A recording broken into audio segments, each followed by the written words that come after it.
Hello, dear friends, it's me, Sofya Dorinskaya, psychiatrist and head of the Sofya Dorinskaya Center for Medical Information. Today, I would like to answer some of your questions and share my opinion on how we can revive our healthcare system, which is actually going through tough times, and really, the quality of medical care, the effectiveness of medical care is declining. And today I want to show a way to stop this, how we can revive our truly excellent Soviet healthcare system. Let's look at the entire history of medicine, and we'll see that throughout all of human history, always, medicine has been a way to make money. Medical care was paid. Wealthy people could receive medical care. The poor died from illnesses. And for thousands of years, no one knew how to change this situation. I am not afraid to say it. But in human history, there was a very brief moment when medicine was not aimed at making money. Throughout the long and complex history of modern medicine, there was a period spanning over 70 years in the Soviet Union, when medicine was never intended to be a system for generating financial profit. But instead, its primary and singular goal was the fundamental restoration of human health and well-being.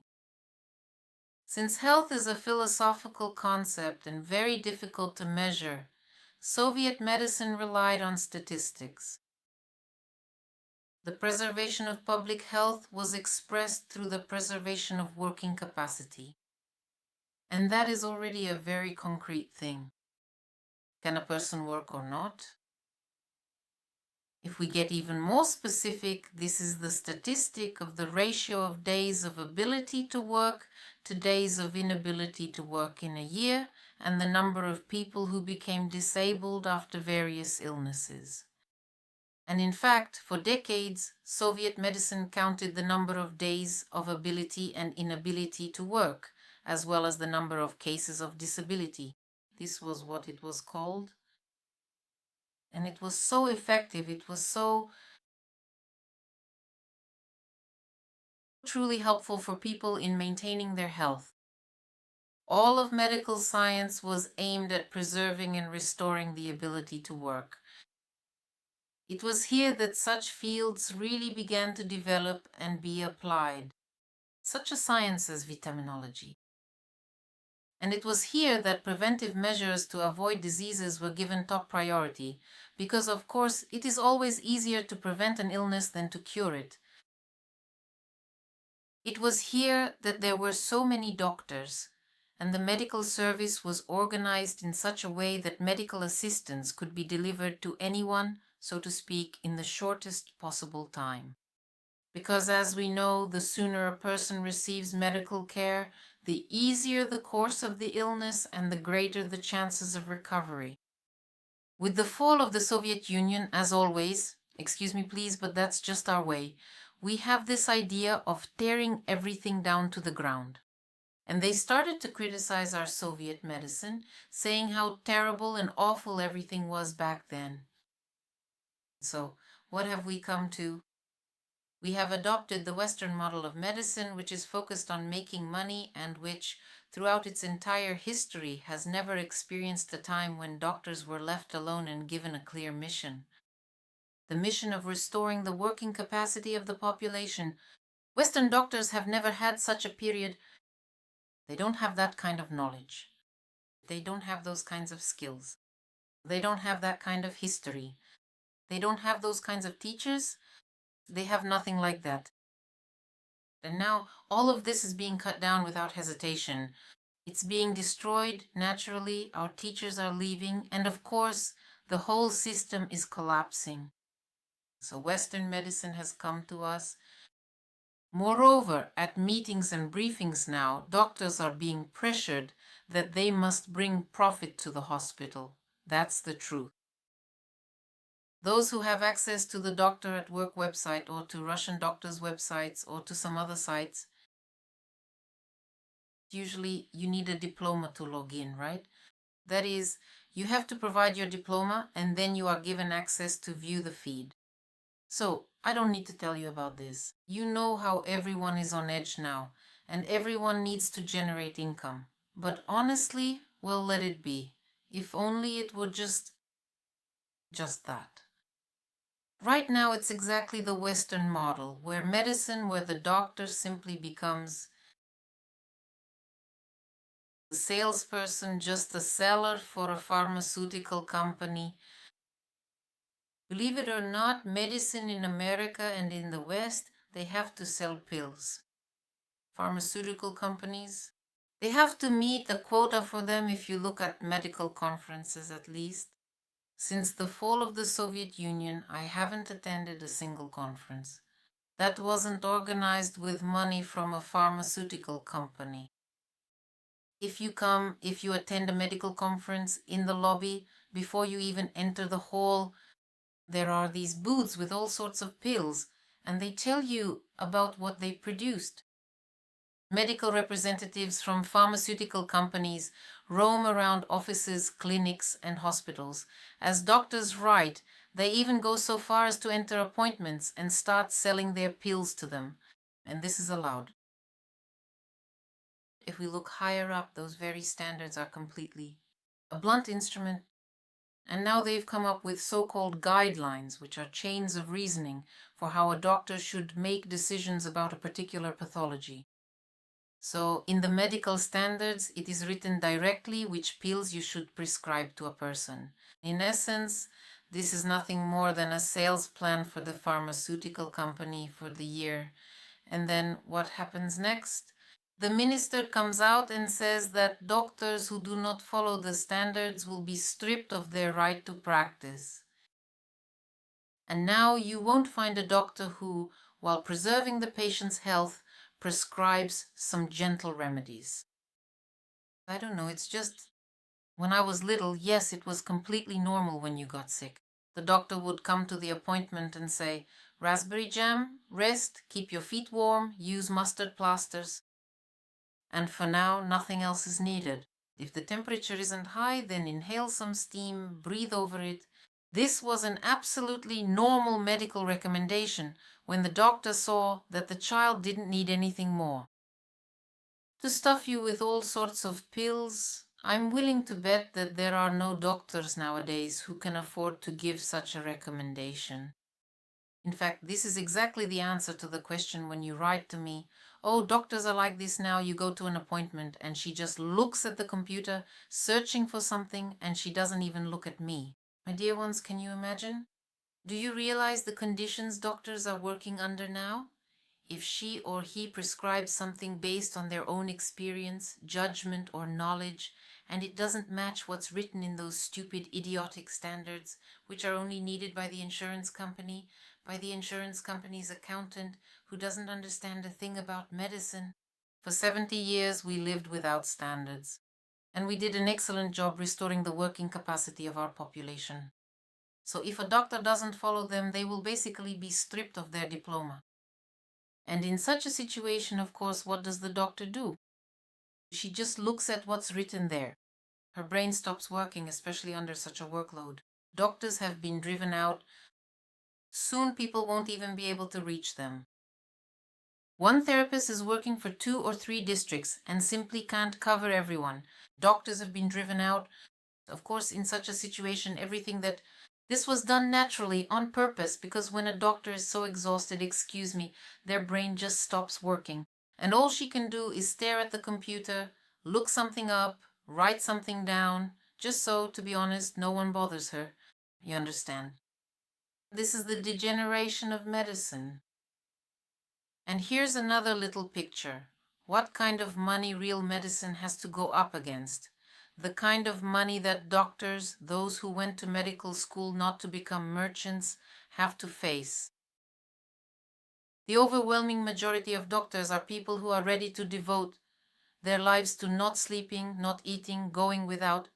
They accept a meager salary because that profound sense of inner self-renewal, that vibrant and electric energy, and that absolutely incredible life-changing feeling you get When someone writes that their illnesses have gone away, when it's something incredible, when someone writes that this or that has disappeared, and you see right before your eyes a child who couldn't speak starts to talk. A child, like a little animal, was cowering in the corner, huddled up, mumbling something, without a single word. And now he goes out to the shopping mall and helps the workers carry goods, yes, as a kind of game, yes. And it's only been 2 years. I can say that it's some kind of fantastic state, and you realize that for this you're ready to work even harder. So these people are forced, by breaking the doctor's will, to become pharmaceutical salespeople. I'll give you statistics from just one pharmaceutical company, Lilly, for example, which produces an insulin analog. In 2016, the company earned $2,769,000,000 from the sale of this drug. That's about $3 billion just in 2016. The next analog, some other one here, Humulin, sorry, the next analog. It's unclear, I wrote it down. Also an insulin analog. It brought in $1.4 billion in 2016. And now let's recall my video about nicotinic acid, which restores the liver's glycoregulatory function, allowing you to lower blood sugar and insulin levels. And ultimately, in some cases, diabetes will most likely go away. But can you imagine, even if... And what did I tell you? An endocrinologist wrote that nicotinic acid did not live up to expectations. Well, of course. When a massive pharmaceutical company gets, let me tell you, $3 or even more than $4 billion every single year, just from selling those two specific insulin analog drugs. So there's your answer to the question, whose expectations? Nicotinic acid did not live up to their expectations. The annual budget or turnover of this entire company is $21,222,000,000. This is for the year 2016. Net profit amounted to $2,740,000,000. Well, if we take turnover, what is turnover? It's what circulates within the company, right? It's comparable to the same amount of money as, for example, a country's budget. They also come in and the country spends them on something. So if we compare, what does $21,222,000,000 represent? In comparison, that's more than the state budget of Uzbekistan. It's twice the budget of Cyprus. More than twice the budget of Latvia, 3 times that of Iceland, 7 times that of Malta, Albania, or Armenia, and 10 times greater than the annual budget of a country like Kyrgyzstan. And we've only looked at one pharmaceutical company with you. If you say to me, why are you, Sofya Rashidovna, picking on Eli Lilly? Maybe it's a gentle, harmless pharmaceutical company that's absolutely not interested in persuading doctors by any means to sell these drugs. I want to tell you that Eli Lilly holds the exclusive patent for the production of methadone. A small nuance. In 2005, methadone was legalized in Ukraine.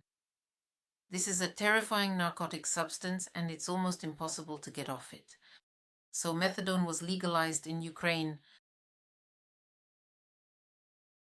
at the demand of the IMF in exchange for a $150 million loan. In other words, this was the condition for the legalization of methadone in Ukraine. And in order for the country to receive $150 million, the exclusive manufacturer was a pharmaceutical company, Eli Lilly. This is so you don't think that being a doctor nowadays is all soft, fluffy, and gentle, or as calm and measured as it was in the Soviet Union. Because medicine, in reality, what is medicine? Medicine is a philosophy. And in order to engage in philosophy, a doctor needs to have time to think. So what should we do to revive our healthcare? And of course, we live in a world that we did not create ourselves. Money is of course necessary, and something needs to be done about it. We need to find a way to earn it. So what needs to be done? Just imagine the following scenario. In some country, for example, Russia, medicine and doctors declare that their only goal is the restoration of working capacity, the recovery of workability, and the reduction of disability rates. And they have concrete statistics, and the doctors make this statement. All they need to do after that is to set a price for the citizens of this country. I'll tell you that in medicine that is capable of restoring workability, and let me tell you, it is impossible to restore workability. If you prescribe antidepressants for every reason and no reason, if you prescribe neuroleptics to children, it is impossible to restore it. So, we return to the knowledge of Soviet medicine, to their gentle methods but effective methods of intervention. Here, we begin to revive the science of vitaminology, how with the help of nutrients, by supporting treatment regimens with nutrients, and by understanding the pathogenesis of hypo and avitaminosis, knowing in what doses, when, and what to use, being able to diagnose hypo and avitaminosis, including hidden forms, and incorporating these substances into treatment protocols. So just imagine if medicine in some country, for example Russia, really starts to restore people's health. Who do you think would go to seek treatment in such a healthcare system? I'll tell you, the whole world, for any amount of money. For any amount of money. The whole world would come for treatment.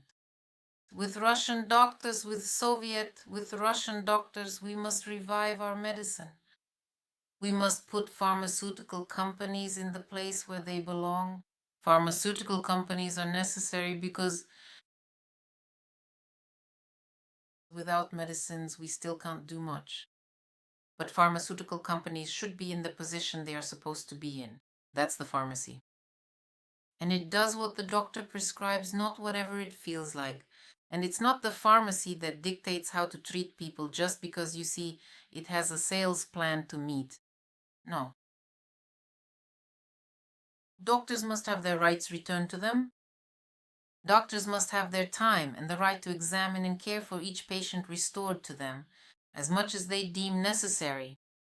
Doctors must have the right to treat patients as they see fit returned to them. And the only ones who can review a doctor's mistakes are the internal medical community, because we must not forget. In medicine, there are still two people involved, the doctor and the patient. And in some cases, but when we start to analyze difficult cases, cases where the doctor in principle cannot predict the outcome. A vessel goes the wrong way, not following the anatomy. The doctor thought it wasn't there, but it turned out it was. Well, you could say to the patient, why did you grow your vessel there? You could have opened an anatomy textbook and grown it where it's supposed to be anatomically, you see. But that's just nature. I'll tell you an even bigger secret. If we start destroying doctors for their mistakes, there won't be any fewer mistakes. Do you know why? Because doctors don't learn their craft on cats. A dedicated doctor can gain significant confidence, a doctor can gain invaluable experience, and a doctor can truly become a seasoned professional only by working directly with real patients in a clinical setting. And if you start throwing out, destroying, or imprisoning doctors, even those who have made mistakes, others will come to take their place. Hello again. Do you understand? Hello again. And they will keep stepping on the same rake. No matter how many come, that's how many will do it. That's how many rakes there will be. By destroying, beating, imprisoning, and instilling fear of medical error in doctors, you will not improve the climate, nor will you improve the quality of medical care.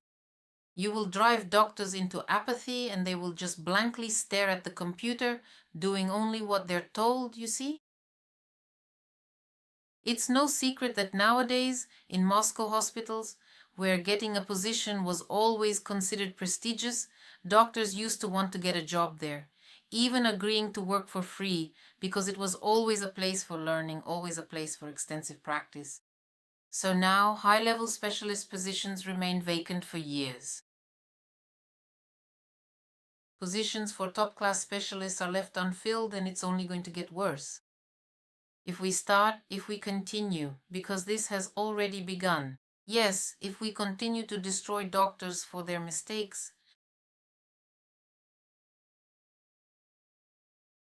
becoming a doctor, studying for it, is incredibly hard work. If you watch KVN, you'll see teams from all kinds of universities: military, engineering, construction, physics, chemistry, you name it. But there has never been a team representing just one specialty, just one group of students, medical students from medical universities. Because you can't distract yourself from your science, from your art, from your knowledge, because you become completely immersed in it. And to say that doctors are some kind of people who, I don't know, dream about killing their patients, I would just suggest taking a look at the people who say such things and digging into their background. Most likely they're talking about themselves, not about those doctors. So, what do we need to do? The investigative committee needs to focus specifically on the connections of pharmaceutical companies. With all the officials, I don't know whose decisions affect the situation of doctors. The Ministry of Health needs to throw out this idiotic idea of serving anyone other than medicine itself and restore the doctor to their rightful place, as it always was, as the king and god in medicine. We need to revive the Soviet training programs. Of course, with adjustments for modern knowledge, but the foundation always remains the foundation. You understand? If you don't know the pathogenesis, that doesn't mean it has disappeared. If you don't know how to recognize pellagra, that doesn't mean it no longer exists. And we've replaced it with some ridiculous thing, some kind of autism, and started labeling all children, feeding them neuroleptics. First with nootropics, and then when he started acting out, they gave him a neuroleptic. And has anyone even tried nicotinic acid, the actual treatment for pellagra?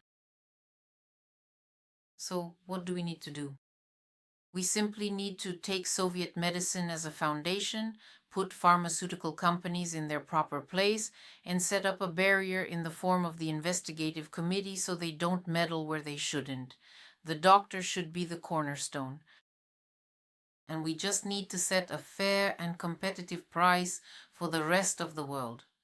And believe me, when we do that, we'll be in such a truly great position. Doctors will be earning so well, and the overall income from medicine will be so incredibly good, as long as each and every doctor does one, you could say, very simple and straightforward thing. That is to restore. To restore a person's ability to work following two statistics: the ratio of days of ability to work versus disability in a year, and the reduction in the rate of disability due to a particular pathology. If we do this, I'll tell you honestly, the whole world will be in our pocket. This was Sofya Dorinskaya with you. All the best. Goodbye.